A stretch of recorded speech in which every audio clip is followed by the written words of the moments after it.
On se retrouve encore une fois avec le Radio Côte chez Louise et on se retrouve cette fois-ci pour le jeu qui va nous être présenté par Talia et Elisa.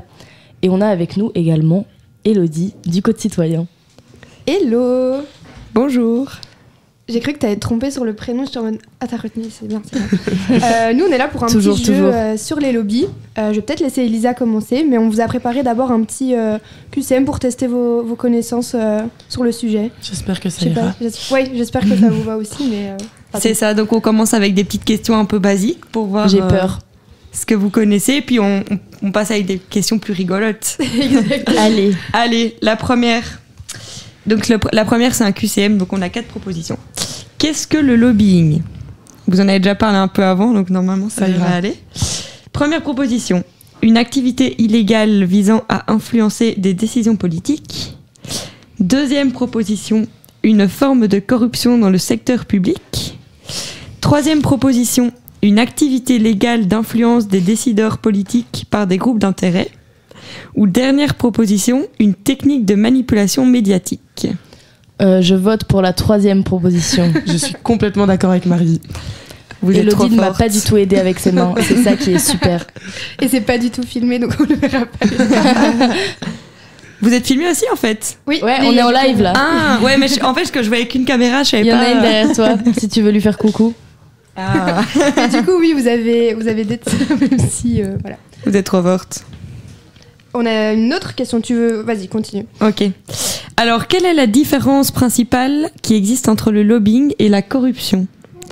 Première proposition, le lobbying est transparent et encadré par la loi. Deuxième proposition, le lobbying est toujours effectué par des entreprises privées. Ou troisième proposition, la corruption ne vise jamais les politiques. Selon moi, ce serait la première réponse, mais je ne suis pas sûre. J'élimine juste la dernière, mais entre la première et la deuxième, je ne suis pas sûre. Mais je vais rester girl power, d'accord avec Elodie. Allez, tu as bien fait parce que c'était bien la première. Yes. Super. Vous êtes trop forte. Je vais dire la troisième. Vas-y. Ok, quelle est la ville belge qui est particulièrement concernée par le lobbying ? Est-ce que c'est Anvers ? Est-ce que c'est Gand ? Est-ce que c'est Bruxelles ou est-ce que c'est Liège ? Moi, je veux que ça soit Liège, mais juste parce qu'on m'a dit un jour que c'était la ville la plus criminelle de Belgique, et donc j'associe tous les trucs zinzin à Liège dans mon cerveau. Mais après, ce serait plus cohérent que ça soit genre Anvers. Moi, j'aurais dit Bruxelles, vu qu'il y a toutes les institutions européennes, mais je suis pas sûre. Mais oui, pour moi, ce serait logique. Elles ont fait des grands sourires, on vote Bruxelles. On vote Bruxelles. On veut pas du tout vous Le non-verbal, c'est très important dans une conversation. Arrête de faire ton analyse psychologique sur nous. Oups. Bah oui, c'était Bruxelles. Ouais, bonne réflexion de la part d'Elodie parce que c'est vrai que j'ai entendu récemment, je ne sais plus où, que je pense qu'à la commission, il y a beaucoup de lobbying. C'est ça, du fait qu'il y ait toutes les institutions européennes à Bruxelles, il y a énormément de lobbying pour influencer les décisions européennes. Oui, ça fait sens en vrai. Ok, on va passer à des questions un peu plus rigolotes. On peut commencer par celle-ci. Est-ce que c'est vrai ou faux ? Il existe un lobby de la pizza qui milite pour que les ananas soient officiellement interdits en tant que garniture.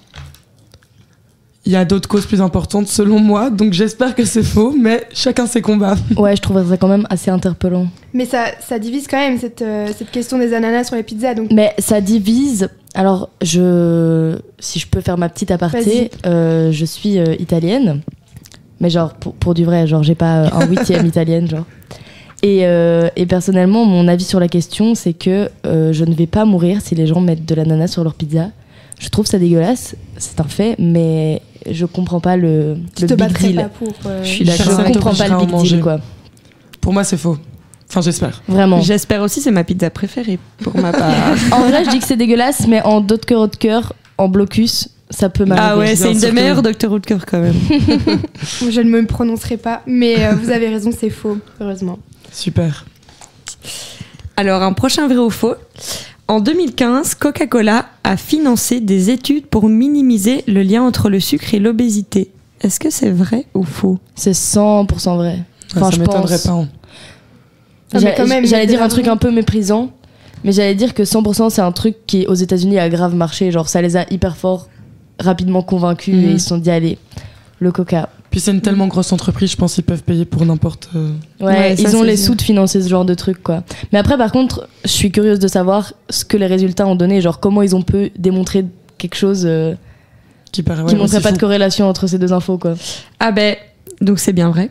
Super. Et ce qu'ils ont essayé de prouver, du coup, c'est que c'est le manque d'exercice physique qui était le facteur principal contributif et pas le sucre. Mais ça n'a pas tant de rapport, du coup, ouais. Oui. Donc voilà, la réponse est bien vraie. Donc Coca-Cola a financé des recherches sur la consommation de sucre, sur l'obésité.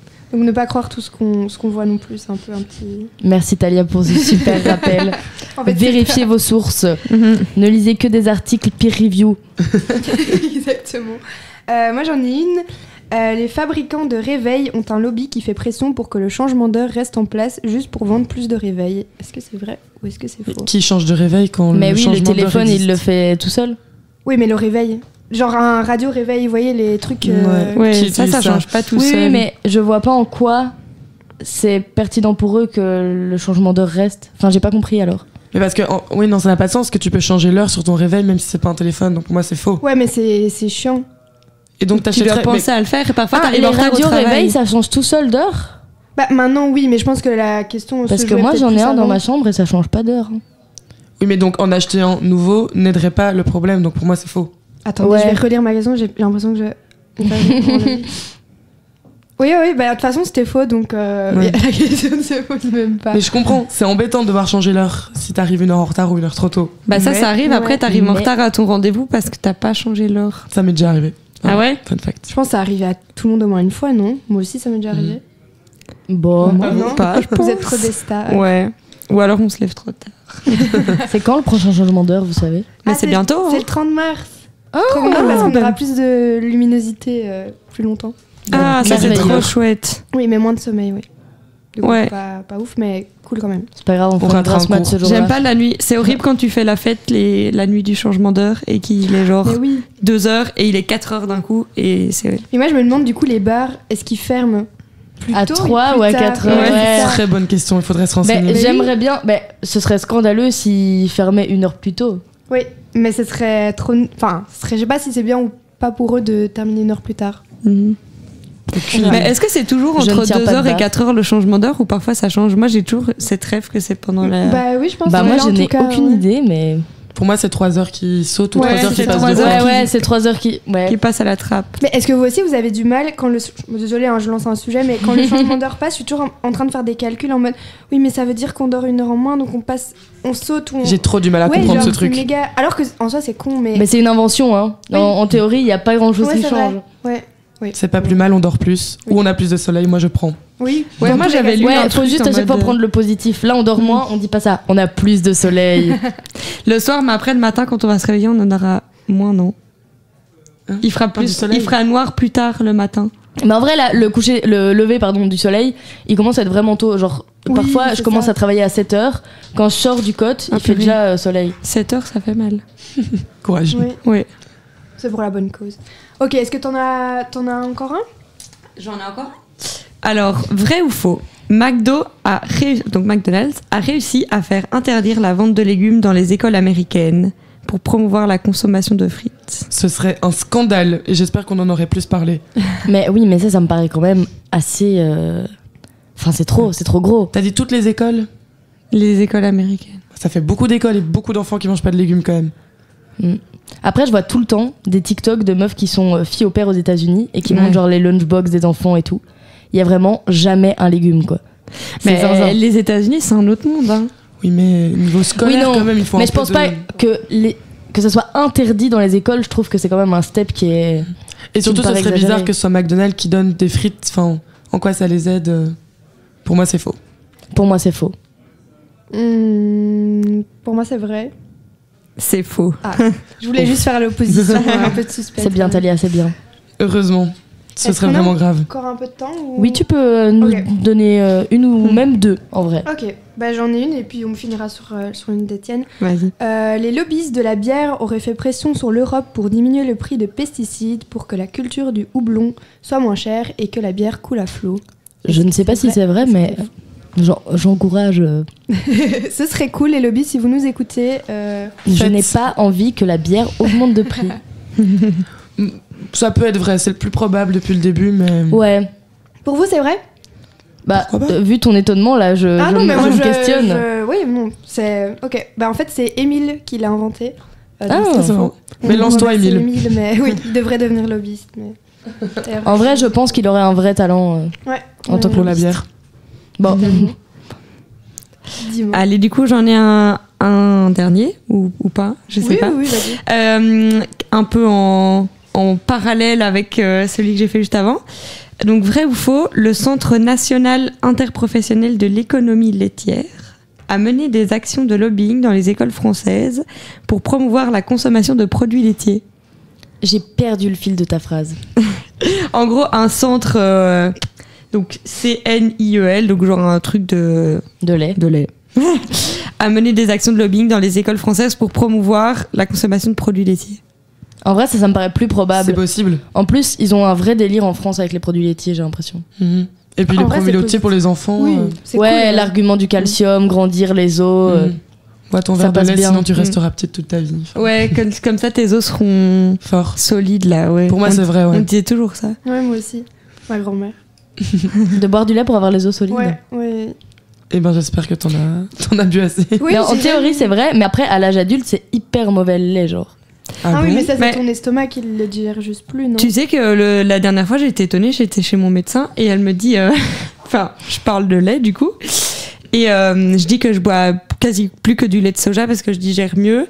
Et elle m'a dit, ah, mais faut faire gaffe. Enfin, à ton âge, ça va, mais bon, les jeunes, de moins en moins, ils boivent du lait. C'est quand même super important. Mais en fait, pour le les truc, os c'est et tout. que de base, le corps humain, il est pas fait pour boire du lait et du lactose. Et comme on l'a habitué, eh ben, au plus tu continues à boire du lait, genre tard, au plus ton corps sait le supporter. Du coup, les gens qui arrêtent vite le lactose, en fait, au final, tout le monde est un peu intolérant au lactose. Ouais. Je maîtrise pas le sujet pour l'expliquer mieux que ça, mais c'est très clair. Bah, c'est vrai qu'il y a beaucoup de gens qui aiment pas trop boire un grand verre de lait. Mais cette histoire de vrai ou faux me semble vraie. Ah oui, du coup, on n'a pas répondu. Ouais. Oui, ça me semble vrai. Mais oui, c'est vrai. Et ça a quand même été critiqué. Et ça a marché ou pas? Est-ce que tu as l'info? Est-ce que j'ai l'info? Ben, je pense que ça a plus ou moins fonctionné, puisque du coup, ça a été beaucoup critiqué. C'était en 2019. Mais l'initiative a pas plu forcément aux Français et Françaises. Je comprends. Mais écoutez, les filles, merci pour ce jeu qui était très sympathique. En attendant, je vous laisse avec une petite chanson de Gracie Abrams. Oh, j'adore.